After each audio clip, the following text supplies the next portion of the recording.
سلام كبرات تخاطاتلتي مدبنا مدبات الكومبيس تغرينيا كما يقنيهم ازي زينا مصيت يو زينا مصيت اقداسن اواناون زعباتات ارعيلو ززارب مدبيو نلوم بار كم تلمود بزعبا كلتا ارستات كنزارربينا اتا قداميت ارستنا بزعبا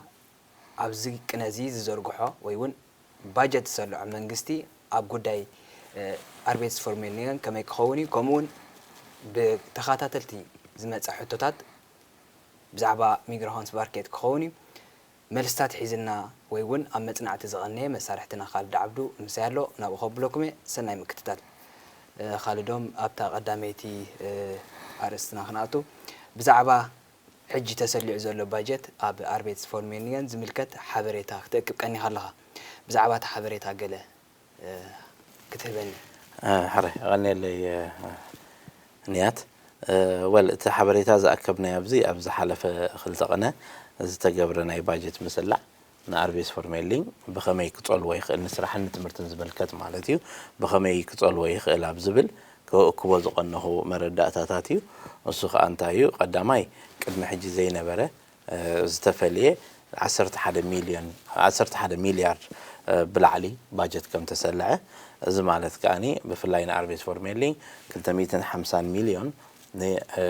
هلاويهم نمرغغاص اب استفالالي بوتاتات سبات بيت صحفتات عصو سلازنبرو نعوم نتم بوتاتات زقصلو لخناتات نمغبار تيلينغ ليهت زبحال وي نيرفارو هلاو زبحال نمرغغاص 250 مليون كرونر 750 مليون كرونر كا نزز تفطر حج اربي سلوسات نعو زعقس نجار نعو زخون نجار سقع يسرع حدن زتوهب باجت 1 مليار زعبا هلاوي ويكا نيرفارو عندنا خلايكا بزعبا حدشتي اربيس للوس زخون دلو سرح السؤن زلو سبات نعاتهم ناب سرح نمرخاب نمحجازن مسوز تاساسر نجاراتن كا 750 مليون توهيبو مالتي قصيلو 740 مليون كاني قدم حجي نو 772 كاني قدم حجي زوهاب زنبره حجزات حدا سب صراحة كأتون تخوينو ناي سلست عينة حجزات نيرو تحدا نيستار سيوب زبهاليو انت حدا انترودكون سيوب زبهاليو سالسايكا اكسترا شانس زبهال نيرو زي ما حجزات زيادتهم كا زيادة اجي ابورحس 4000 حساب زيادة قوموا حجز كم زركب عينة كوينو لو مالت كوينو لو مالتيو بتوسخ اني اذناي يركس اسبيني نايميات مرتزات قدم حجي تزوهاب زنبر عدلات اصفي حمو معناتيو حجي تي 4000 حسابات اول زياده هم هارو خولي 2400 حسابات كابورحي زياده نحجز كوهابو انتاي معناتيو زي اكسترا شانستدي انترودكون سيوب ديو ولا نستار سيوب زياده نخت وسن باجت تسليعو معناتي سلازي بتزامادي نززلو حماق ناي كورونا زسعبو ناي كبير غيزي دحر دا فتح كم زغيركا نتا اربيس لوسد زي عقيت كايو ازيو صعبين كله يصبح نغو لونج تيرس اربيس لوسد ننوح غيزي ولا كريميناليتيت جبنات تنصلو حبرتسباو تنصلو نتوتو تحد زونه زيتات كفتر سلازغل ابت حبرتسب صبو ايكونن بمبال از باجت از زياده تسليع زلو ن ابتمرت مملاس نسبات اب سرحون بقليل بحجزات كتوت مقال نتم حجز اليوم كا غبا حجزات نمهاب تبايلو از باجت از تسليع له نزي تتقي متسب حجي نتناي تمرت عدلات زمص قدم حصر تعدلات اربيس مارك ناس اوتبيلني يارو زوهاون يرم حجغا زنوح اوتبيلني ون اتزوهابك حجز ناتوهابك كتمهار تخولو لخناتات تفطرالو معناتي سلازي منغستي نزلو اوان بخمس منغدي باجت سليعو كحلفو يصحرالو معناتي صبو خالد ابز تسليع زلو باجت اب اربيس فورمونيان من كند تتقاماي انت تتقاماي كبخمي منغدي يخرخو زخل علامه اب نويح تتقاماي تهاجرنت منغستني نحد سب كاب سرح البونة اوطيخا ناب سرح مئتاو مالت نتهاجر كلن تناوتوتو كب بالي خصعب بحصر غيزه تربحاي تسرح دوز بلي سرح دوز بلا اوتوتو قنس من نبابرو غير زخل زنبره سرح رخيبو هيوتو غيري ስራሕ ብዝረኸበ ቁጥርካ ግብሪ ክኸፍል ይኸፍቲ ስራሕ ዘምጾ ግብሪ ከፊሉ ማለትካ እቶት መንግስትኻ ተዛዋዊሩ ክመጽእ ማለት ስለዚ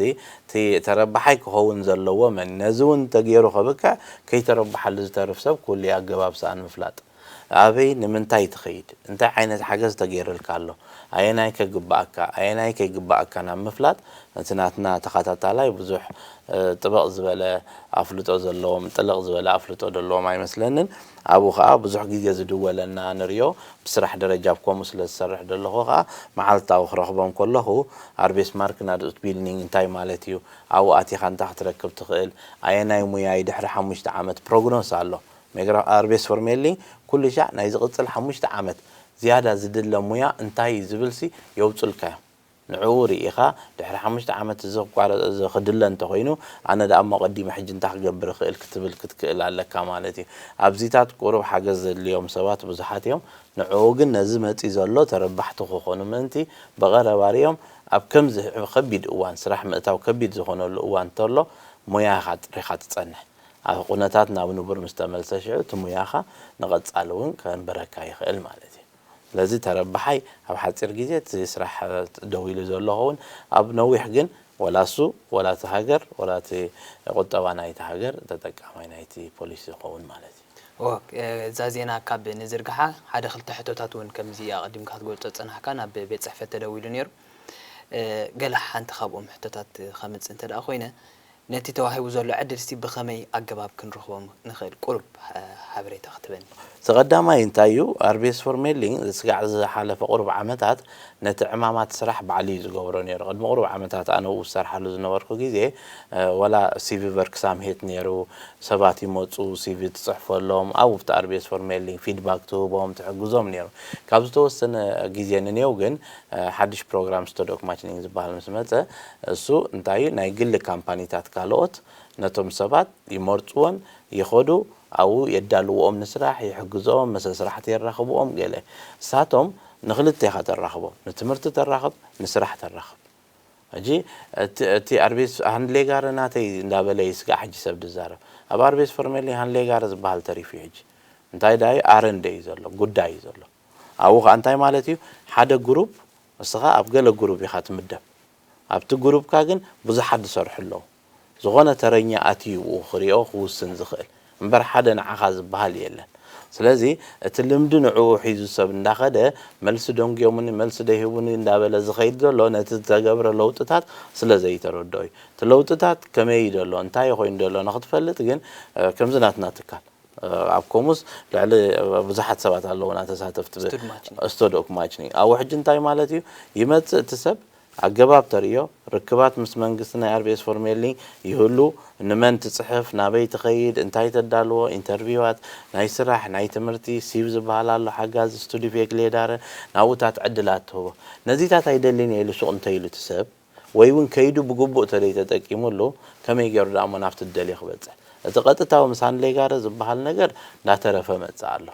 እሱ እንዳተረፈ ብዝመፅእ ቁፅሪ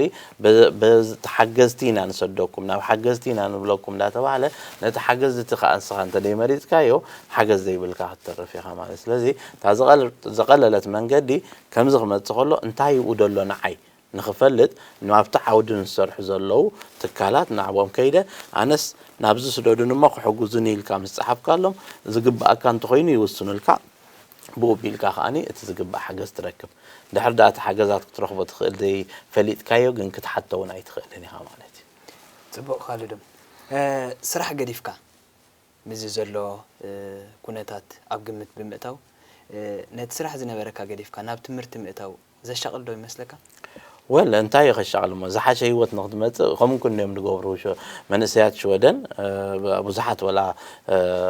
ሓፈሻዊ ኣብዚ ዘለናይ ሃገር ትምህርቲ ስራሕ ገዲፎም ትምህርቲ ዝኣትው ኣለዉ ትምህርቲ ምስ ኣትኻ ግን ክትልቃሕ ኢኻ ሲኤስኤን ብኡ እንዳኸድካ ትኸይድ ወይ ከዓ እንዳሰራሕካ ትመሃር ማለት እዩ ስለዚህ እቲ እሱ ዝተባባዒ ወላ ስራሕ ተኻቆ ክመሃር ተልካ ዝያዳ በቁዕ ሰብ ክኸውን ዝያዳ ክፈልጥ ማለት እንዲ እሱ ዝተባባዕ ነገር ለሸቕላ ኣይኮነ ግን ከምኡ ትገብር ከለኻ ነቲ ስራሕ ምስ ገደፍካዮ ሓገዝ ተሓትት ተኾንካ ሓገዝ ክትክልከል ትኽእል ኢኻ ምክንያቱ ከፋሊ ግብሪ ነርካስ ተሓጋዚ ክትከውን ተኾንካ ሞብድላይካ እንተኾይኑ ወይ ሲኤስኤን ቀየርካ እቶት ካልእ ሰኪር ትገብር ብሲኤስኤን ሽዑ ዝበለ ሓንቲ ንዓኻ ንዕብየት እሱ ፅቡቕ ጥራሕ ማለት እዩ ፀገም የብሉ ያኔ ለኻልድ ምክንያቱ ግዜ ካይብካ ነዚ ኣብ መጽናዕት ስለዝቐነኻ ናብታ ካልእቲ ሕቶ ይከኣቱ ኣብ ጉዳይ ሚግራንስ ማርኬት ዝመጹ ዝተፈላለዩ ሕቶታት ኣለው ነዚኦም ንምምላስ እውን ኣብ መጽናዕት ቀኒኻላ እንታይም ቶም ሕቶታት መልስታቶም ከ ኣብዚ ቀረባ ግዜ ብእዋኑ ክመፀና ዝቐነየ ብብዝሒ ዝመፀና እንታይ ኣብ ጉዳይ ዜግነት ሓቲቶም መልሲ ዝደንጎዮም ወይ እውን ፓስፖርት ዘውፅኡ ሰባት ብብዝሒ ንምንታይ ኣውፂኻዮ ጌሽካሉ ዶ ክትገሸሉ ከመደብ ኣለካ ዲ ዝብል ሕቶታት ደብዳቤ ክመፅኦም ቀኒኻ ሚግራሽን ዝፈርከት ገሊኦም በኣካል ቅረቡ ኣብ ኣርላንዳ ኢንተርቪው ይፅውዑ ገሊኦም ከዓ ብፅሑፍ መልሱ ይበሃሉ እዚ ከሳናብዶም ዝቐነየ ሰባት ብዙሓት ኣለው እዚ ከዓ ነቲ ተሓተተካ ሕቶ ብግቡእ ምምላስ ጥራሕ እዩ ኣብቲ እንታይ ብመሰረቱ ናይ ፖለቲካ ዕቁባ ዝወሰደ ሰብ ኣብ ናይ ሃገሩ መንግስቲ ፓስፖርት ውፅኡ ኣብ ኣገልግሎት ከውዕሎ ኣይግባእን ምክንያቱ ብኡ ተውዒልካዮ ካብ ምንታይ ደኣ ማዕቂብናካ እዩ ተዓይነት ንመንነትካ ምርግጋፅ ጥራሕ ተውፂኻዮ ግን ኣብ መዓላ ይተውዕሎን ኢኻ ኣብ መዓላ መውዓል ካልእ ትርጉም ኣለዎ ኣውፂኻ ጥራሕ መሃብ ካልእ ትርጉም ኣለዎ ጌሽካሉ ዲኻ ይጌሽካሉ ንዑ ንምርግጋፅ እዚ መስርሕ ጥራሕ ምስ ሓተቱኻ ግቡእ መልሲ ትምልስ መልሲ ምስ ተመለሰ ዜግነትካ መፀካ እዩ ከም ግቡእ ብዙሕ ሰብ እዩ ግን ድመፅኸሙ እዚ ዘሻቕሎም ሰባት ኣለው ብብዝሒ ምክንያቱ ታርእስቲ ናይታ ደብዳቤ ትመጻካ ኦተርካላ ኦፖስቲልስቶን ዝብል እቲ ፍሊክቲንግ ስታቱስ ስለ ዝብል ኦተርካላ መስሓብ ማለት እዩ ፍሊክቲንግ ስታቱስ ታ ፍሊክቲንግ ስታቱስ ማለት ታ ናይ ፖለቲካዊ ዕቁባኻ ማለት እዩ ኦኬ እዚ ግን ኩሉ ፍቃድካ ተሓዲካ ማለት ኣይኮነ መብርህ ክትገልጽ ይግባእ እዚ ብተደጋጋሚ ነጊርና ኢና ግን ስቲል ብዙሕ ሰብ ይድውል ኣብዚ ጉዳይ እዚ እቲ ኻላይ እዚ ኩሉ ተዛሪብናሉ ፓስፖርት ዘየምጻኻ ኣየምጹልካን እዮም ስድራኻ ብፍላይ ሓድሽ ሓዳር ዝበልናዮም ብብዝሒ ሓቱና ስለ ዘለዉ እሱ ከዓ ኣሸጋሪ እዩ ሓዳር ገይሩ ዝመጽኻ ብዝኸይዱ ፓስፖርት ተደይብሉ ስድራ ቤቱ ክጠራነፍ ሽግር እዩ ማሕበር ገይሮም ተጠርኒፎም ከኣለው ቶም ብጾትና ንዕኦም ምሕባር ኣብቲ ማሕበር ኣቲኻ ምስኦም እንታይ ዘሎ ምፍላጥ ከድሊ እዩ እቲ ሳልሳይ ግሩፕ ምና ቁርብ ክብድ ዝበለ